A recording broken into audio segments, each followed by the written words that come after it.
parmi vous. Donc, je vais vous parler, on va changer de registre, on va parler d'endovasculaire coronaire, et donc, et plus spécialement de l'atteinte coronaire chez la femme. Donc, les femmes ont une atteinte coronaire tardivement, puisqu'elles sont protégées par leurs hormones, et d'ailleurs, quand elles ont une ménopause précoce, ça se relate avec une réduction de l'espérance de vie de plus de 2 ans à peu près. L'atteinte coronaire est la première cause de décès chez la femme de plus de 65 ans. Elle tue plus que le cancer du sein. Donc des progrès ont été effectués dans la maladie coronaire depuis plus de 30 ans, ce qui fait qu'il y a une réduction d'incidence de l'atteinte coronaire chez l'homme. Par contre, chez la femme, on assiste à une stabilité de cette incidence. Les facteurs de risque sont les mêmes, cependant ils sont plus nocifs. Pour ce qui est du tabac, le risque relatif d'infarctus est de 1,5 fois plus important chez une femme fumeuse que chez l'homme, d'autant plus qu'elle a fumé plus jeune et de façon plus intense. Le diabète aussi, le risque relatif de coronaropathie fatale est de 3,6% chez la femme diabétique contre 2% chez l'homme diabétique. Alors, le tableau est le plus ou moins atypique, ce qui fait qu'il y a un retard de diagnostic. Elles sont souvent mal diagnostiquées et donc sous-traitées, ce qui fait que le pronostic est plus sévère. Quand il s'agit de choisir la technique de revascularisation, que ce soit angioplastie ou chirurgie, ça se fait en fait en fonction du tableau clinique et des différents critères angiographiques. Et en ce qui concerne, par exemple, l'angioplastie, le taux de succès de l'angioplastie est le même, le taux de revascularisation est le même. Pour ce qui est de la chirurgie, la mortalité est plus importante chez la femme, surtout quand il y a un CEC. Par contre, quand il y a un pontage sans CEC, il n'y a pas de différence significative. Et donc là, je vais vous parler d'une patiente. Donc c'est une jeune patiente qui est née en 1962. Donc c'est une jeune patiente qui a 51 ans, ça se passe en 2013, qui est cousine d'un confrère cardiologue et qui est diabétique depuis plus de 30 ans, dyslipidémique, et qui a fait un angor de nouveau, de moins de 20 jours, au moindre effort.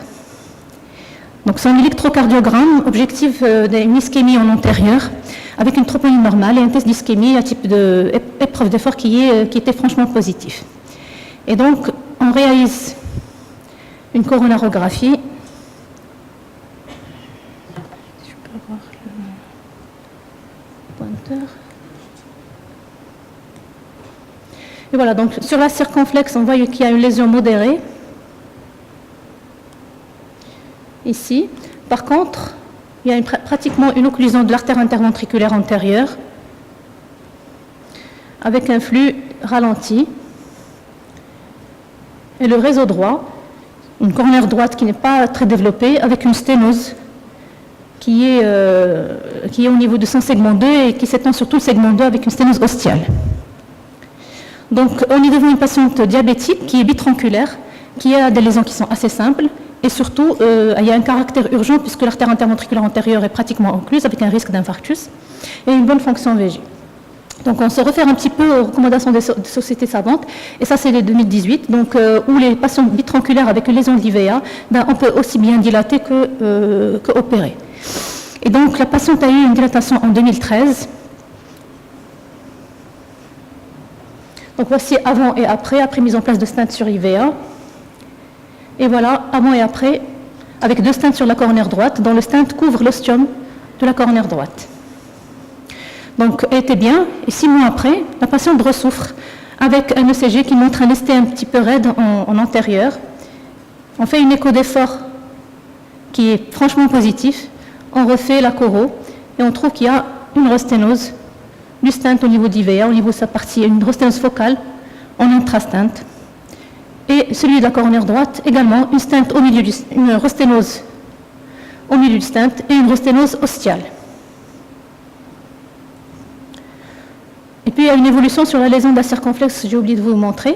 Donc là, on est en face d'une patiente qui est tritronculaire et qui est toujours jeune, elle a 51 ans, et qui a une rosténose des 2 stents. Donc qu'est-ce qu'on va faire? On se dit que l'angioplastie n'a pas donné de bons résultats, la patiente a rosténosé tous les stents, donc on va la proposer pour la chirurgie.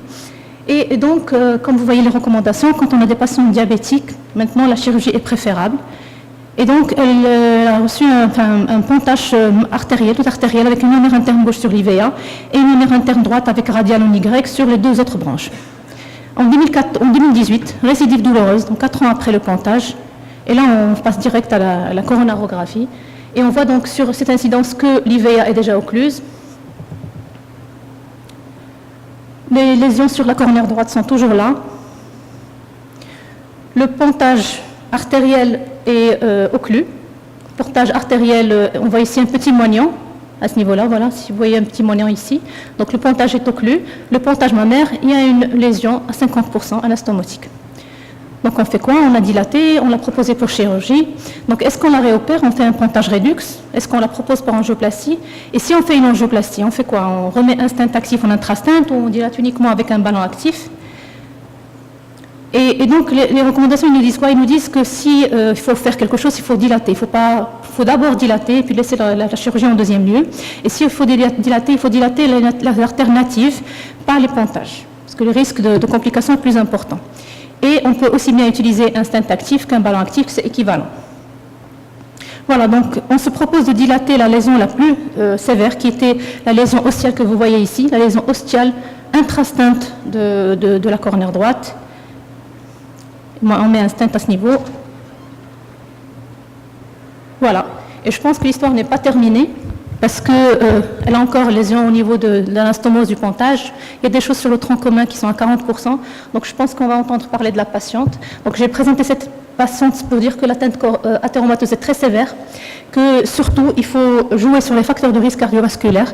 Donc il faut nécessiter d'augmenter la prévention primaire et surtout secondaire. Voilà, je vous remercie.